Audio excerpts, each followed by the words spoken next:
Hello everyone, welcome to Liam's Lyceum. I'm your host Liam, aka Himbar, and today I just wanted to, this will probably turn into a rant, it'll probably be really rambly, but I just wanted to talk about the length of books.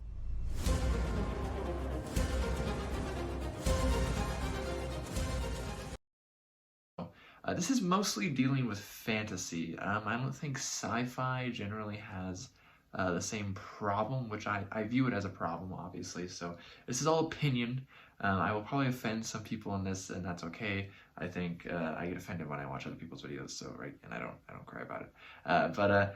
I wanted to talk about what I'm calling bloat in fantasy, right? Because when I look at I don't know, because you can look at bloat and in a lot of ways it's overcomplicated, right? There's just too much, right? So like some tabletop role-playing games, once you get higher level, they can be bloated. Same with some MMORPGs, stuff like that. So I think some books become bloated.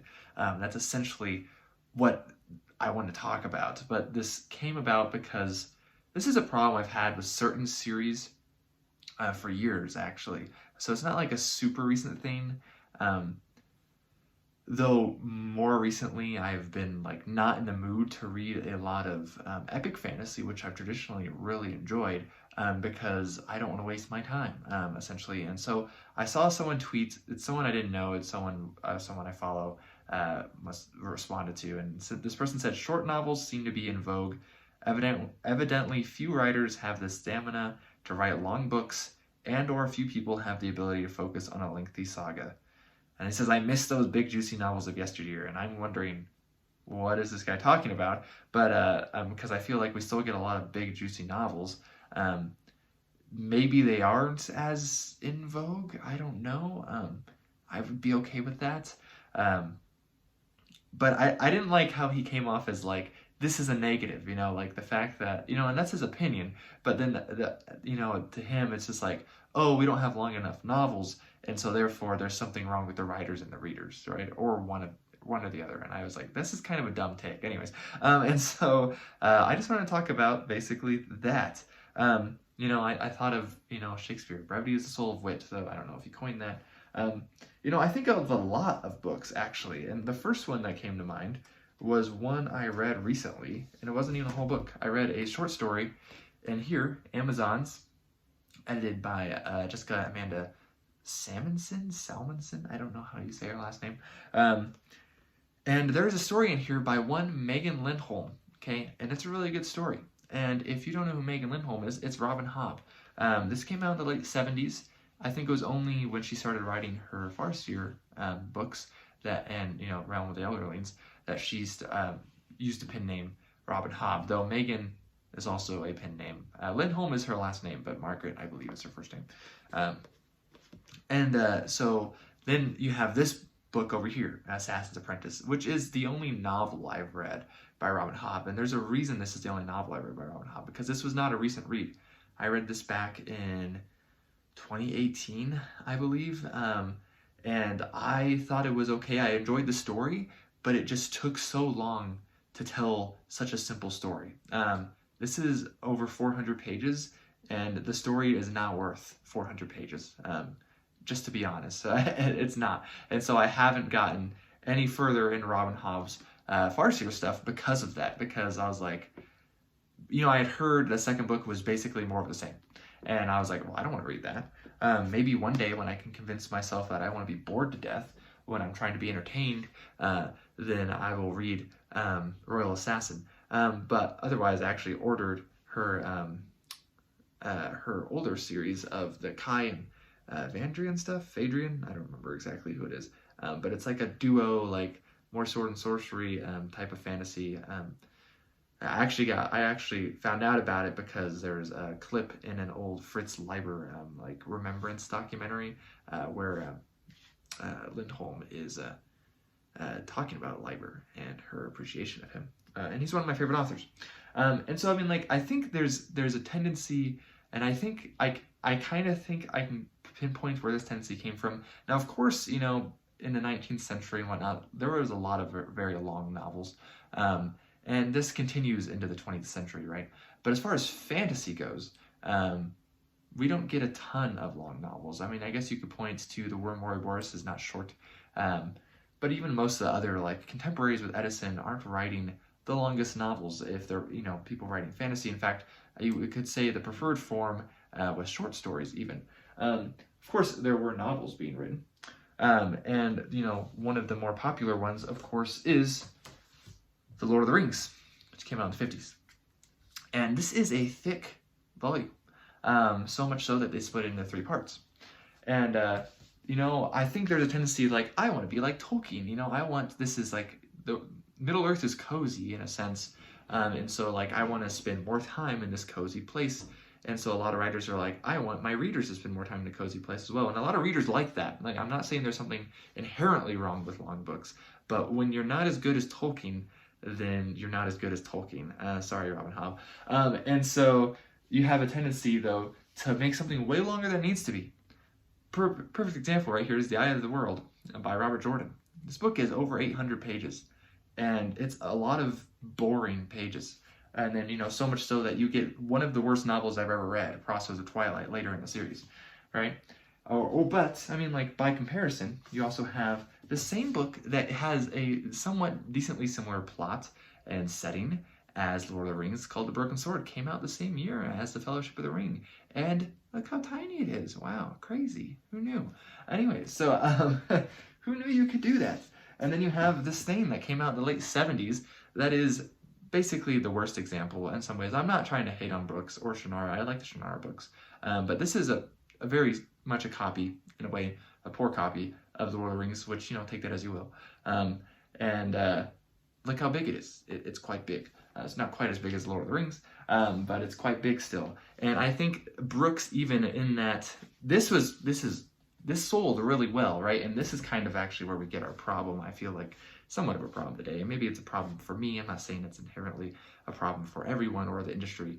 Where they're like, we want big books, and later on we want big series, and that starts really getting settled in with epic fantasy in the 90s, I think, which a lot of people, because of that, I think, consider 90s epic fantasy to be classics, and I think that is one of the most ridiculous statements I've ever heard.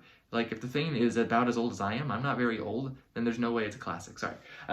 Which is another rant entirely, but if it's from the 90s, it's not a classic, sorry. That doesn't make any sense. But then, like, Jordan can write shorter things, right? If we're just going to talk about Jordan for a little bit. This is the best novel I read by Jordan, right? He's one of my most read authors, so, I can hate on him, I guess. The Warrior of the Altai, more sword and sorcery, very short, very sweet, and which is one of the reasons why it's better.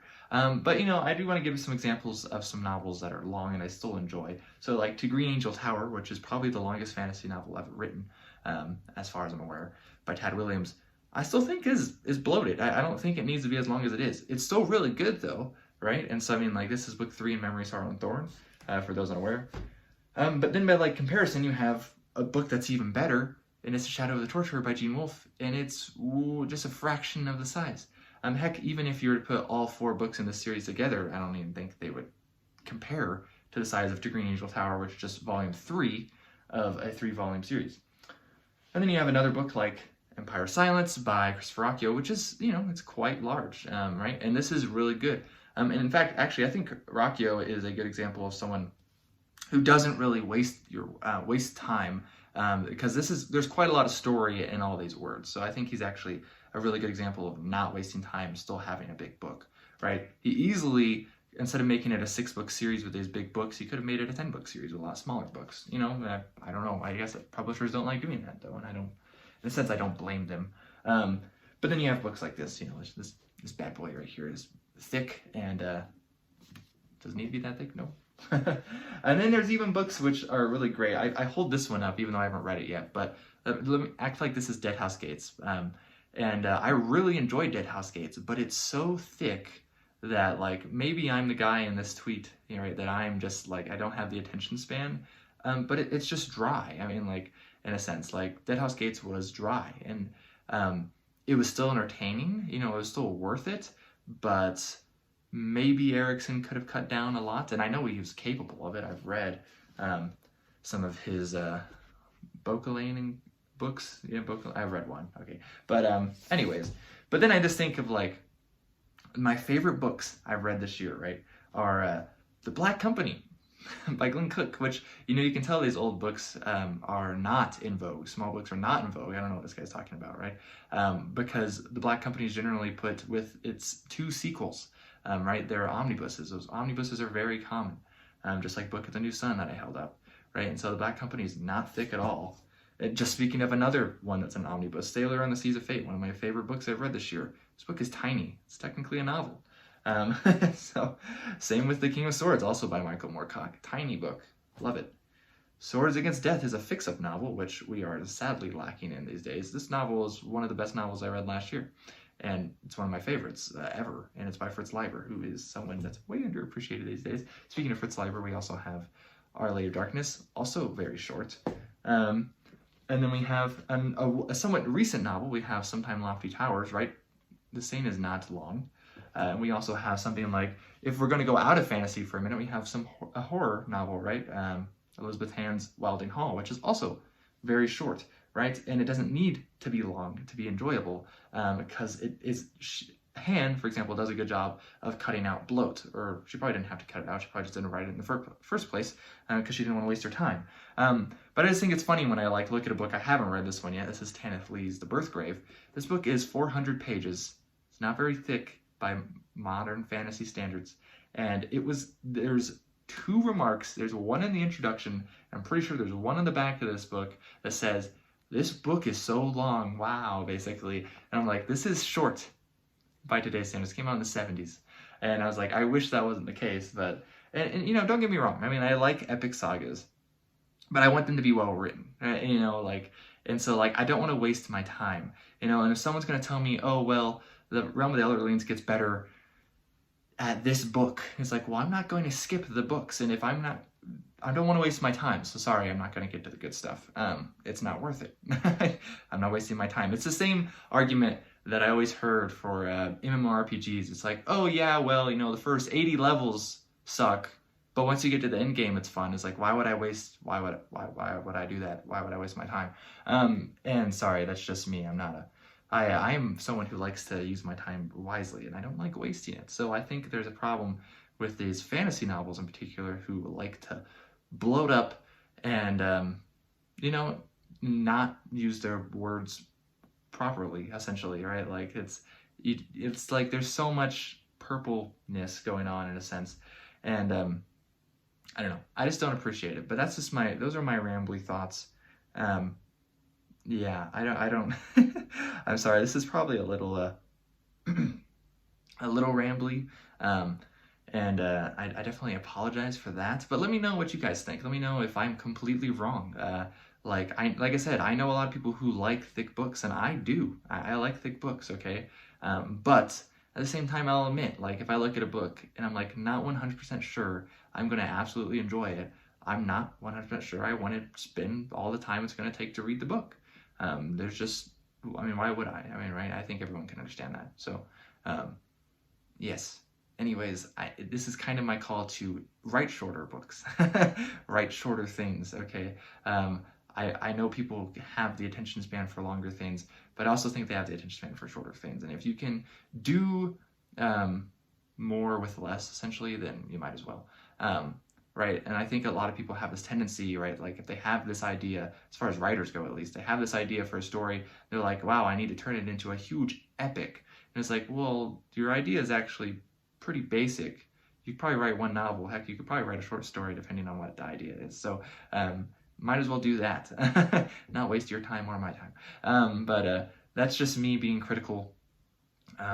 So yeah, sorry about that, I guess. But this is my the very Liam thoughts from Liam's Lyceum.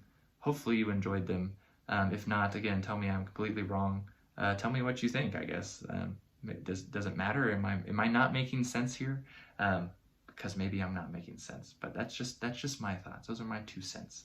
Anyways, I'll catch you next time.